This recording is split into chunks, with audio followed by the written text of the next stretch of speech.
What's up, Lorcana crew? We are covering this mirror match from Kurt Spice and Scott FinnyJK. Let's get into it. We also got myself and Justin here in the booth. Let's see what happens. It's been a good inking event. A lot of players, about 100 showed up for this event. It's been a crazy event. I've ended up picking up 12th, but couldn't make the top cut. So we're here looking at the top players, finishing up the rounds, and seeing who wins it all.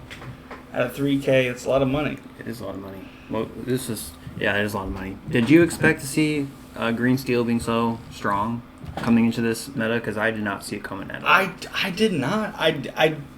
Green steel was something I thought might be prevalent because it was a pretty powerful deck. It had some good new shift targets. It had some pretty powerful abilities with applying damage, evasiveness, shooting stuff down with He Hurls Thunderbolts. I thought it might be around, but I thought it was going to be more of an Amber Steel decks that were going to be around. Not a lot. Not a lot at all in the room. There was none in the top 8, was there? No, not a single one. Top 8 was green steel, red purple, purple steel. So there was steel in the top cut, but not any amber steel. Yeah. Irregardless of how powerful that Lilo shift is, it just didn't make the cut, and maybe people weren't experimenting with it. But hey, that it is still a thing, and inking is not the end all be all of the meta. So hey, if you're thinking of amber steel, don't count it out, because these green steel decks have shown that any powerful cards, including steel, can make it to the end. I think what's interesting is that the evasiveness of this deck, it's interesting to me that it works so well post-rotation, because we didn't lose a lot of the anti-evasive answers. Like, you still have Horseman Strikes, you still have the whole purple evasive package minus Elsa. You just use Sven now. Yeah. So it's interesting that this massive evasive package is so powerful. Maybe it's just people aren't playing against it. But I also think the biggest thing that put this deck over the top is that they got a really good target for Touch the Sky. You know, drawing 4 cards plus making that location quest for 4, and you put an evasive character there. Yeah. So now, and it's 7, so it's kind of hard to deal with on turn 4 if you get it out there in time. Yeah. So I'm excited to see if this deck continues to have legs, or if it was just nobody expected it in this first tournament. It had a good day in the sun. No one really. But now that people know about it, especially with really great players like Kurt playing it, people are going to start to prepare for it. So we'll see what happens. So it looks like Scott just inked and played the 1-drop Todd, and we're going to get a White Rabbit underdog from Kurt. I mean, that White Rabbit, it's not the worst thing to see. Sitting across from it, it's not. Yeah. You're like, oh no, White Rabbit. It's like, but as a player, it's like, look, I'm gonna get 2 to 3 lore out of the sky before they answer it. Do they want to wait if they're playing Fire the Cannons, which is perfectly playable in this meta, especially with cheap shift targets against red purple, and cheap shift targets in green steel, or just some of those stuff. Fire the Cannons is a perfectly 2-3 of in any deck that's playing steel. You can shoot those down, but he's not a bad automatic 2-3 lore if you're on the draw. I like White Rabbit. I think he's very inkable if you're on the play. You know what? I got a couple White Rabbits. I'm gonna ink them. I'm gonna play my Todd. I'm playing my Vixie. I'm gonna copper. Just like Scott did. He played his copper. He got to look at his opponent's hands. He can see what Kurt's gonna do. And we got the Fire the Cannons from Scott. So now Kurt's on an empty board. He's gonna play Ursula. And that's a pretty tough hand. Let's see what he takes. If it's me, I'm taking Strength to hopefully force him to have to ink the Ursula. Yeah. But when he looked at his hand, I don't think Kurt had any songs anyways. I think he's character locked right now, so it might not even be worth it to play the Ursula. But that was a pretty rough sequence. Strength being gone is first off an uninkable card that's ripped from his hand. Even though Green Steel isn't playing a lot of uninkables, it just gets your hand down, which But now we're looking at he drew Vixie. He really doesn't want to ink Vixie because it's such a good card to play for 2. So he's gonna instead choose to not ink at all. He's gonna quest and send it back over to Kurt. I mean, that makes sense to me. You don't really need to get that high in ink for this deck. I think the highest 4 is Eleanor at 4. 4 is very comfortable. Yeah. 4 is very a lot of the stuff. You have a lot of singers, a lot of really good ways to sing songs. So there goes the Thunderbolt with the other Ursula. And let's see if he wants to quest here. I think I would.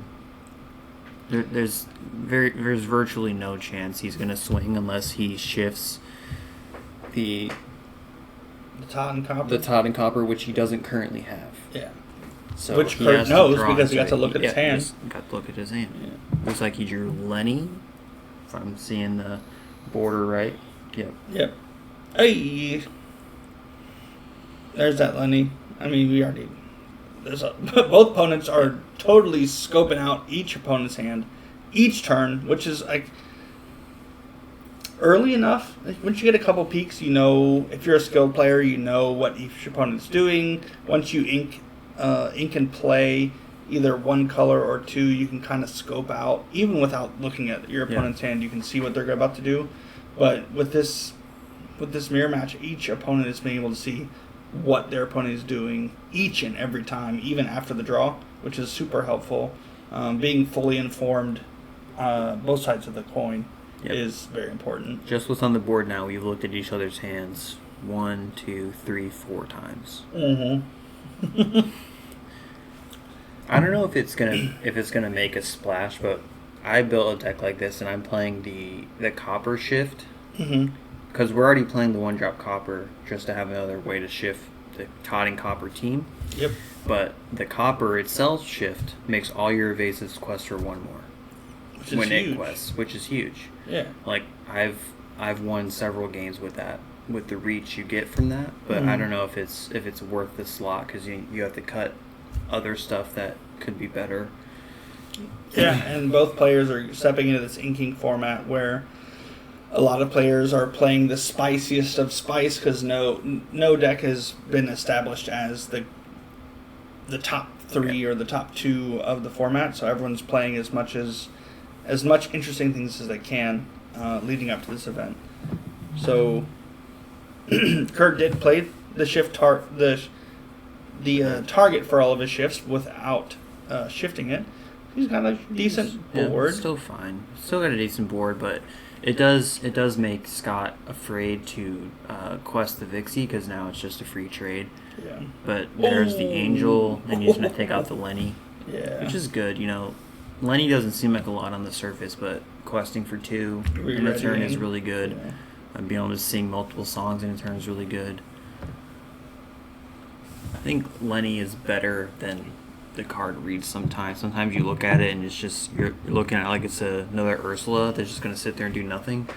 But hey, it's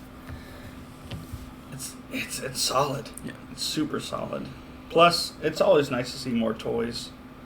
Like Lenny was always one of those like pivotal cards. And I'm going to deviate from the game state here, but watching the movie, Lenny always helping out Woody, let him see what's going on.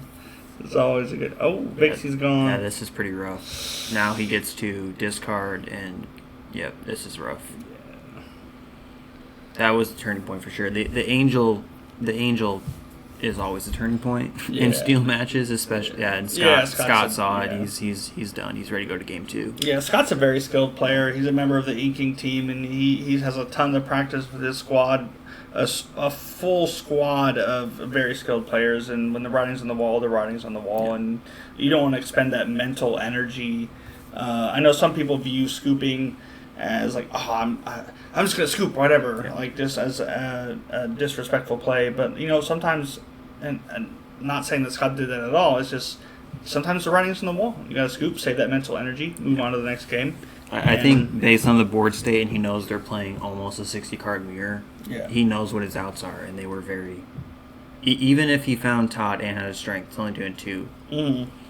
And he would have to use Todd to sing it, which means he can't use Todd to take something out. So it's just. But yeah, I'm pretty sure Scott ended up being first seed in the top 8. So, and he knows that he's going to make it at this point of the tournament because I believe he's undefeated at this point of the tournament. Scott's got a good hammer into that mulligan phase.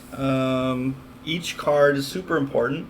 It does change how each player thinks, because now they both know what the opponent's playing. They probably didn't know in game 1. You're probably cautious. Are they playing aggro? Are they playing control? Can I go out from under them? Can I, or do I need to hold off? Are my turn 1 and turn 2 questers even viable if they're playing a control deck? They're playing an aggro deck, maybe they're not, but now they both know they're playing a mirror match and they're going to have to mulligan accordingly and see, what is more important. See, how many did... So Scott did a full 7. And his hand, in my opinion, looks a bit worse than it did before. I also think that Scott is at a disadvantage because I'm almost positive that he's not playing Angel himself. And that's a huge... Angels just rips this deck apart. Yeah, I did play him in round 2 of this event, and I did not see an Angel. Yeah, I don't think he's playing it. Yeah. But that's the trade-off you make, right? So Scott might not be playing Angel, but he's playing other tech to mitigate against aggro decks or control decks. I think the difference in these decks, the 60-card mirror, is that Kurt is playing 2 Angels and Scott is playing 4 of each of the location and the song. Yeah. So Scott is valuing the card draw and the reach a bit more, and Kurt's valuing the control aspect of the deck. But it's just unfortunate because a lot of the stuff in Scott's deck is 2 willpower. So Angel is just free into all those things. Yeah. But it doesn't mean Scott can't pull it away. Just because Kurt has, potentially 60 copies of Fire the Cannons in his deck. And we got an Inks to Vixie pass. Scott's going to get that first lore. Pretty slow start, but hey, 1 lore's on the board. Yep. See what he wants to do here. So he's going to ink a Lenny, and he will play Mushu. I think Mushu might be one of the best legendaries in this set. Dude. Even though it's so easy to remove in a lot of decks, it's just so good. If you're removing it on, so my experience I played blue-green in this event, Mushu getting removed immediately allows you still time to progress your board. Yep. And if they remove him later, you're still got that 1 or 2 cards off of him. So in the worst situation, you're buying time. In the best situation, you're still getting a couple cards. He's just a solid legendary. There's other worse legendaries to pull out of Attack of the Vines, and Mushu has been. I think in the decks that you want to play Mushu in, he really, really shines. Yeah. So we're going to get a Lenny and get the other Fire the Cannons out of the way, and Kurt sees that he has Todd and Eleanor in his hand. And he can't do nothing about that Eleanor. Lenny can't attack for nothing. Yep. So, and he's going to get that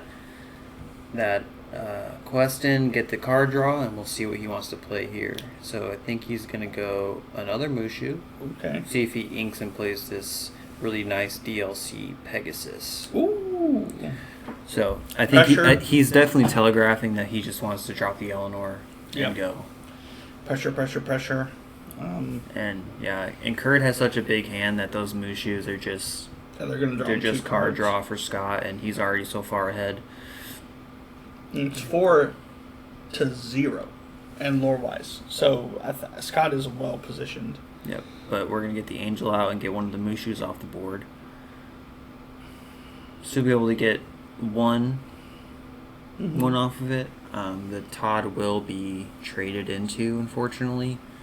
Good call by Scott to quest that Mushu to get that card draw early before he makes any decisions with his ink. Picks up a card. Oh! So he's going to go with... Getting rid of that Angel, because the Angel's going to incrementally dismantle his board over the course of 2 turns. But if you can get rid of that, like you just did, that's... So this turn, they're laughing to each other because Scott sees that Kurt has the location combo, and Lenny now gets to sing it, draw the 4 cards, and ready, and quest again if he wants. Yeah. It's so gross. It's so disgusting. Tell us more. So if you tell the listener more about that combo if you would like. So Touch the Sky came out in set 12, and it reads, you can move a character to a location, and then you draw cards equal to that location's lore. And because Paradise Falls reads, when you have a character here, it gets an additional 3 lore, so it has 4. But that 4 lore is present while Touch the Sky is resolving, so you're able to draw 4 cards by moving your character to Paradise Falls. So it's extremely good. Touch the Sky wasn't played at all last set. I think some people were trying to make it work with Counting House because you could incrementally make that go higher and higher and then get a big jump out of it, but 9 times out of 10 you can do this combo the turn you play Paradise Falls because you have a character out that can sing the song because it only costs 2. It's very easy to have a singer out for it, and it's just really good. I still think that this combo is what is making Green Steel a competitor in this format. Yeah. I think before it didn't have the card draw it needed to maintain relevancy, but this really, really helps it out, especially since you can play with Eleanor as well. Yeah, that is a big move. However, in the mirror match, Scott just plays a Mushu and says, "You drew 4 cards. Well, I'm going to draw 4 cards just a couple turns incrementally after you." So that's what I think as a commentator I really appreciate the give and take. It's not just like, "Ha, I got Paradise Falls, I got the location, you're cooked." You definitely have in this mirror match the ability to prioritize the combo or prioritize card draw with Mushu and really, really have that balance. But Scott's at 7 ink, or 7 lore, I should say, and Kurt's still at 0. He did get to pull off the combo and he got a bunch of cards, but Scott's gonna get that 1 extra card at the beginning, and it looks like Scott's not even worried about the location. He's just going to let Kurt gain 4, unless there's a way that he can get the Lenny off the board, but there's not. So he's gonna quest out. He'll ping the Lenny for 1. Kurt will get 4 lore, but Scott's so far ahead that he just doesn't care. 12. It's a big jump. I think this is Ziv game 13, 14, 15, 16, 17, 18. No, he'll get to 19 if Kurt does no board clear. And unfortunately, there is no grab your swords in this. There is not in this format. Not in this format. I mean, he could play a Windstorm. Yeah, he could. Windstorm is good. It really would answer a lot of the problems he has on the board, but we have not seen a Windstorm in Kurt's mulligan or in his draws. So I don't think he has it. I don't think he has it. I think that is probably a tech you could throw in if you want to play this and you expect to see the mirror. So there we see Kurt use Max Goof to get Touch the Sky back so that he could draw 4 more cards. Yeah, hey. But the problem is that these combos are costing him so much ink to play that he drew 4 cards, but for what? Yeah, for what? He still has no way to affect Scott's board at this point. I mean, it looks like he didn't even find a song in there. If he was teching, let's say he did have Windstorm, and he was, say he had 2 copies of Windstorm, looking at 8 cards, you're looking at almost 1/6 of the deck to find that one of the 2 copies to get rid of that in the mirror. But I don't think he's playing it, so he's looking for just something, is what it is. But that's the thing about Lorcana is once the deck takes over the meta, then other decks can tech for the mirror and tech for other things that are answering your deck as it is the most popular deck. Absolutely. However, Ink is a week in. Cards release and you have 5 days. I mean, you have pre-release events and all the cards are available, but you don't really know what people are going to bring. So you don't know that Windstorm is the best in the mirror. And honestly, Green Steel wasn't that well represented. I don't think anybody expected Green Steel to be I think there was 2 or 3 in the top 8. Yeah. And it wasn't representing the whole room either. Yeah, it was pretty low percentage-wise. Red purple was the primary deck built amongst players. I think that goes back to people just do what they're comfortable with. Red purple in the lifespan of Lorcana has always been extremely popular. Mm-hmm. And I think that every new format, it's just really easy and consistent to build a red purple deck that will do what it wants to do. Yep. So let's see what Kurt wants to do here. He could do a funny thing where he could draw 4 more cards, and I think that's what he's going to do here. So he's going to play White Rabbit, and I think he's going to sing Touch the Sky again just for fun. It's not going to do anything because he's drawing 4 cards just to look at 4 cards. Because Scott's still going to go to 19. Yep. If he has another Eleanor in his hand, it's just game over. So let's see what Scott can do. All he needs is a shift or another Eleanor. Yep. And he gets the quest, draw a card, because Kurt has half of his deck in his hand. Hey, that's cool about Green Steel. You get to look at so many cards, have so many options, and if you can tag it to fit the meta, you're always going to have those options. So he's going to play Vixie for 2, and he'll play Angela. Angela's so rough. Yeah.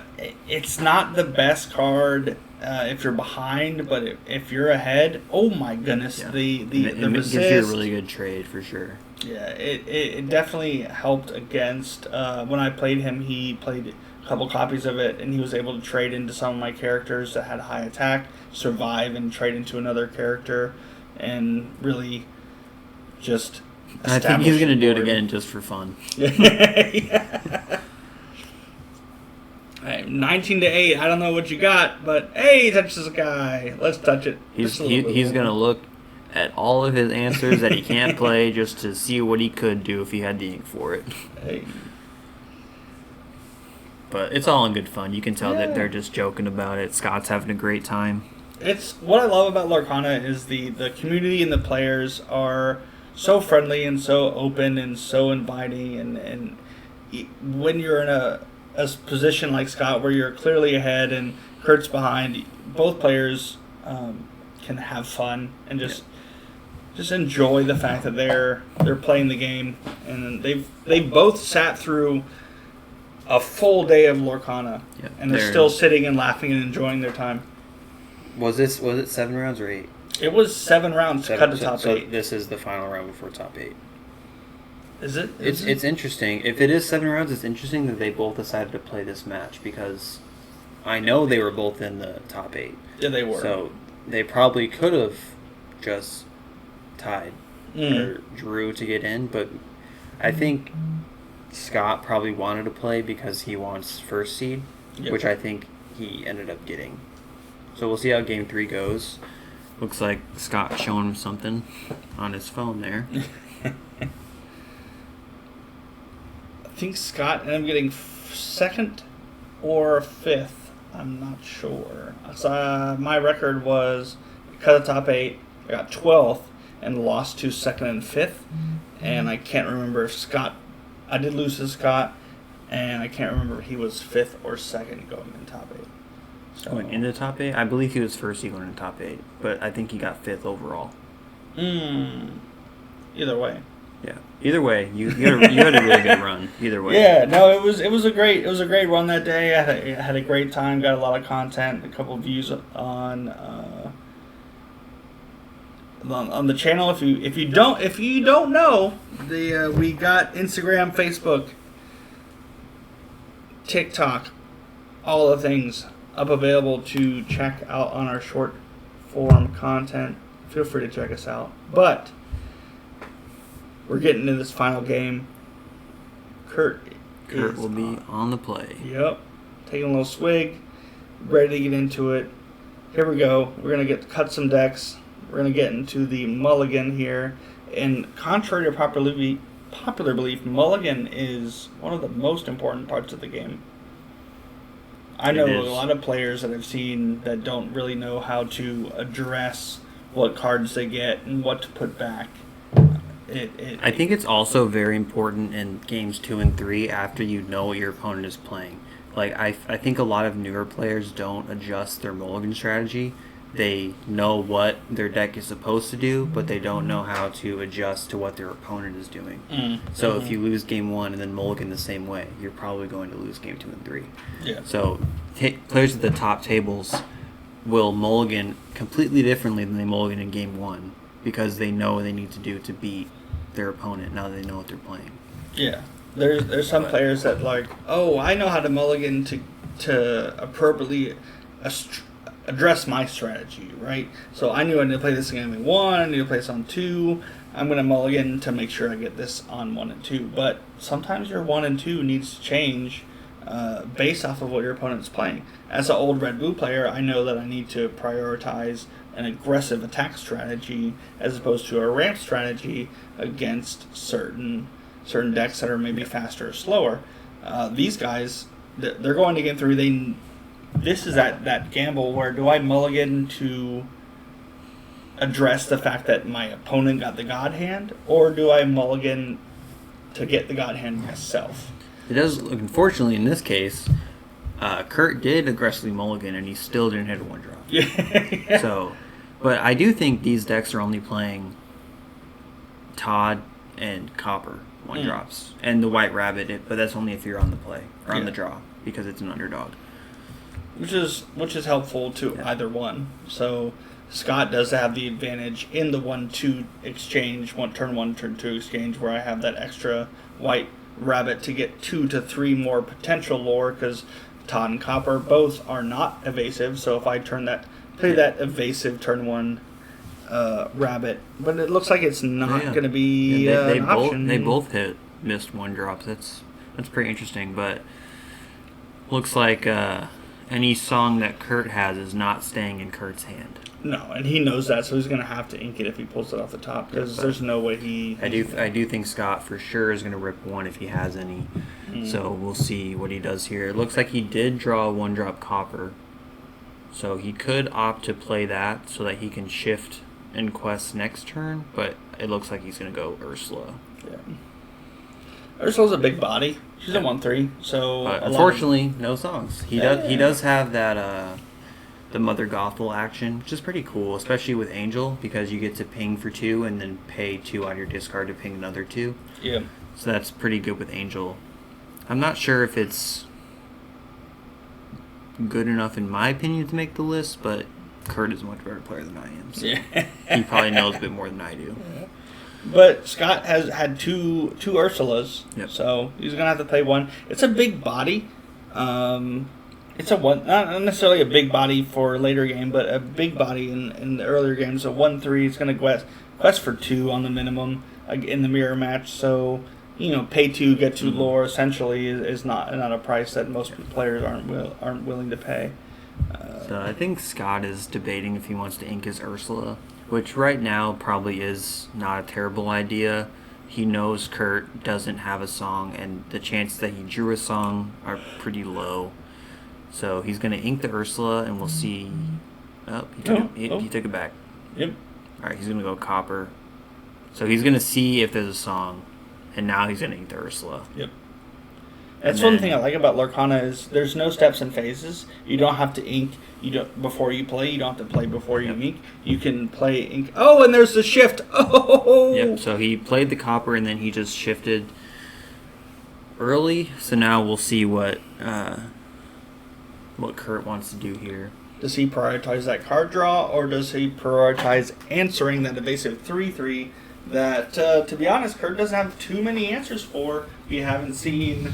I think it's just been scary or put that thing back or anything like that to just have the hard card draw in Kurt's list. So Kurt is thinking of what he wants to ink here. Looks like he's going to ink a White Rabbit. I imagine he's going to develop the Angel. Mm-hmm. But the thing with the Angel is it doesn't take anything out right now because both of Scott's things have 2. But he is going to discard a Lenny to deal 2 damage to the Todd and Copper. And he's going to quest the Mushu and gets the card draw out of the Mushu. And it looks like he's going to quest his Ursula. I don't think there's any reason not to quest the Ursula, especially in a deck like this. Like, you're not trying to build up to a big Sing Together turn. So I guess he might be holding the Ursula in the hopes that he finds his combo so he can draw 4 cards, because the Ursula is a good singer fodder. Does sing for 2? Does sing for 2. I think if you weren't running that combo, there's no reason not to quest the Ursula, because she's doing nothing at this point. And Kurt doesn't necessarily know 100% that Scott isn't running Angel. Yeah, for sure. There's tons of times where you play an opponent and you get through 2 games, and then someone prioritizes a surprise card that they may have 4 of in the deck that wasn't ever able to. Hey, and there's that he hurls his Thunderbolt. So you played the Vixie for 2 because Todd and Copper does in fact count as Todd. And he sings Thunderbolt on Angel, which is really good because he knows that Kurt has the Mother Gothel action, and that takes out.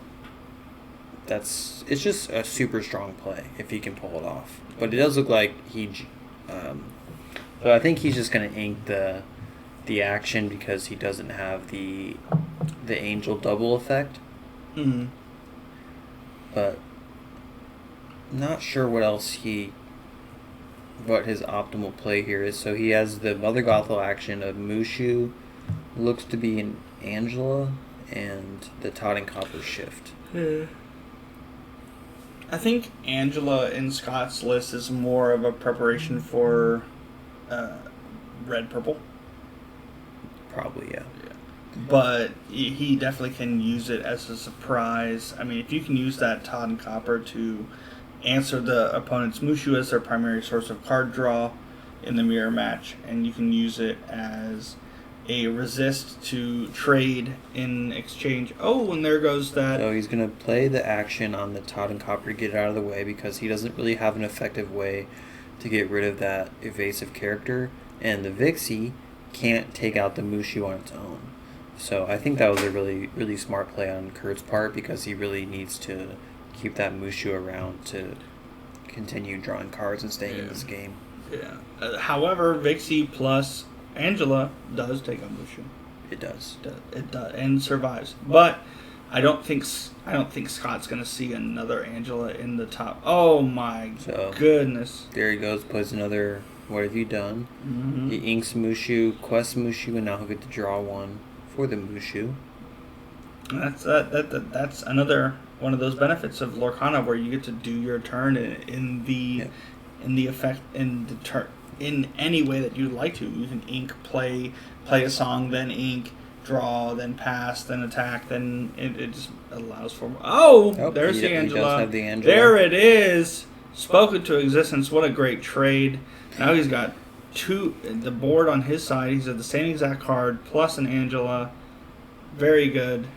It does feel kind of bad for Kurt. I believe he played the card just because he needed to get a card out of his hand to draw off Mushu.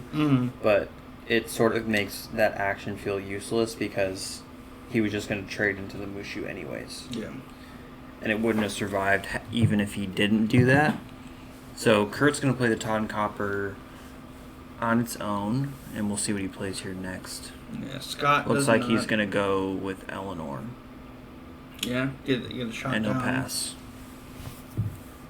That Eleanor gotta keep that Ursula up because that Todd and Copper can trade into the Ursula, and he won't get an Eleanor trigger if he does quest. Scott does not have an answer for the evasive Todd and Copper, so Kurt can still continue to climb ahead his little 3 lore lead. Yep. And it might not seem a lot, but sometimes that 3 to 4 lore lead can slowly yet surely get you to 20 if you don't have an evasive answer when you have an evasive character. Especially because a lot of these mirror matches end up becoming stare at each other until something happens. So, but yeah, the Todd and Copper right now can freely quest unless Scott has a song in his hand. Oh, and there's a Mushu. There's as another defense, Mushu, so and now he's going to sing a Strength on the Angela to get rid of the Eleanor trigger possibility. I do believe Scott is running a pretty spicy bodyguard in his list, which is really good for Eleanor because it comes in exerted. Yeah. Get that extra draw, get that extra damage. So we'll see what Scott wants to do here. He drew into a Pegasus, it seems like. I think if I'm Scott, I'm probably done inking. Maybe you want to get to 5, but you don't really need to. Eleanor's going to sing some removal here. Not bad. Interesting that he chose to remove the card draw engine, not the...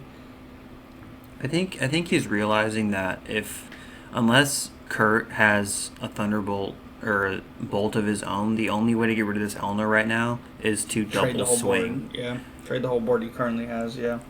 And Eleanor is such a strong card that people are sometimes willing to do that. I mean, it's a card. It's a card and a damage every single turn. So it looks like he decided to quest with the Todd and Copper, and he's just going to dump his hand and tell Scott to deal with him. Yeah. And he's going to stop worrying about what Scott's doing. Yeah, Scott is 5 lore behind, which is a quarter of the game. Yep. But he does handle the Todd and Copper quite nicely. He found a Strength off the top, got rid of the Todd and Copper, which was the biggest threat on the board currently. And he will quest out and put a damage on the White Rabbit. It's a lot. It's a lot to deal with. And I believe both players are top decking at this point. So Scott is almost there, but he has the one card from the Eleanor trigger. But they are basically top decking at this point. Top decking is a very precarious situation, especially in mirror match, because in mirror matches it's who can draw the best, and honestly, you don't really know if you can get there. You can remember what you drew, you can remember what your opponent has drawn, you can remember what you've inked and what your opponent has inked, but chances are sometimes you get there, sometimes you don't. Yep. Top decking is a very scary situation. Just like right now, Scott is now looking at an Eleanor trade, giving up the lore and getting rid of Kurt's lore. So I mean, it's interesting. We're looking. It's very interesting. I think this is going to be whoever finds the best card off the top is going to win this game.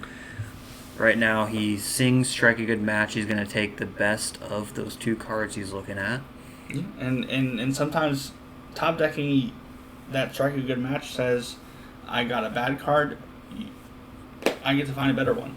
And you got to make room for filter. So there he found an answer to the Eleanor. Mm-hmm. There's the bodyguard I was talking about, Broadway. I believe it's a 4/6.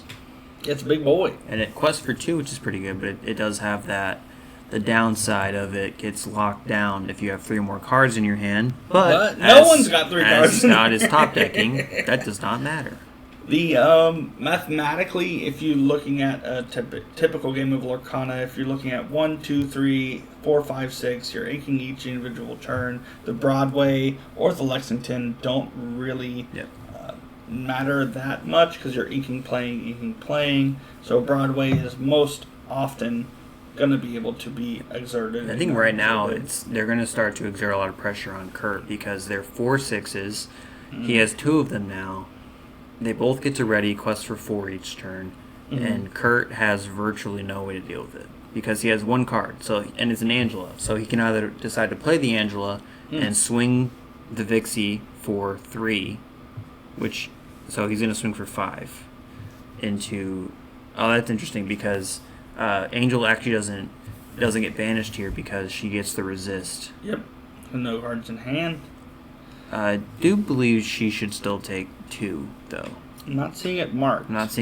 But she should have 2 damage on her because Broadway is 4. She only gets resist 2. Yep, and Scott's points it out before he proceeds to his next game action. Oh, no, because Angela has resist 2 as well. Yep. So she had resist 4. And that is why it's important to know what your cards do. That is true. Because if Kurt didn't know what his cards done, he'd be like, "Oh, sure, let me put those 2 damage markers on but he does not have to. That's what I love when new formats come out, because like Angela isn't a new card, but now it makes sense to play because you have extra slots from the cards you lost from rotation. This format has been really interesting to me so far. There hasn't been any like super overly dominating deck in the format. Everything seems like it has legs besides red-blue. Or red-green. But it's so sad that red-blue is just gone now. It does not seem there's any way to build that deck to make it work. There's some ways to make it work. Unfortunately, they're not the most consistent. You can go power line and get some actions and get some Bell and B stuff, but it's not as consistent as these decks, as consistent as Green Steel has been, as consistent as. So Kurt there traded into the Broadway, and he discarded to take out the White Rabbit. So now all Scott has is his Broadway left. And we'll see what he wants to do here. Looks like he drew Lenny, which is not very good since Kurt has no hand. Yeah, I'll take a peek at your hand. Hey, there's nothing going on. But he just wants it on the board for some extra lore pressure. I mean, Scott. But it's just gonna get banished unless Kurt really likes the card he just drew. It is Paradise Fall, so I think that the game is so close. It's a nail biter, dude. We're looking at 13, 14 lore each. That Kurt can just quest his Vixie and hope he draws the song so that he can draw 4 cards and try to get back into this by finding a Strength Rating Fire or another Bolt. But it looks like he might quest 3 here. Yeah, he's just gonna tell Scott, okay, we're just gonna race. Yeah. He's putting out the Paradise Falls It's as one is, lore, which is one lore that Scott cannot take out. No. Hey, Ursula. He puts the hand out and shakes it. Couple more top decks, see what he gets. Nothing really answers it. And that is the game.